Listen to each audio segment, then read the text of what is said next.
বন্ধুরা, ইতিমধ্যে PSC clerkship বা পাবলিক সার্ভিস কমিশন এর তরফ থেকে একটি গুরুত্বপূর্ণ আপডেট উঠে আসছে। তো গুরুত্বপূর্ণ আপডেটটি হচ্ছে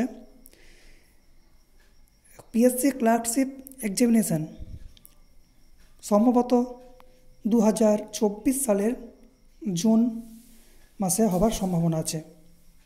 তো এখানে মিনিমাম 20,40,000 প্রার্থী এই পদটিতে ফর্ম ফিল আপ করা হয়েছে এবং এখানে কিন্তু 100 নাম্বারের পরীক্ষা হবে।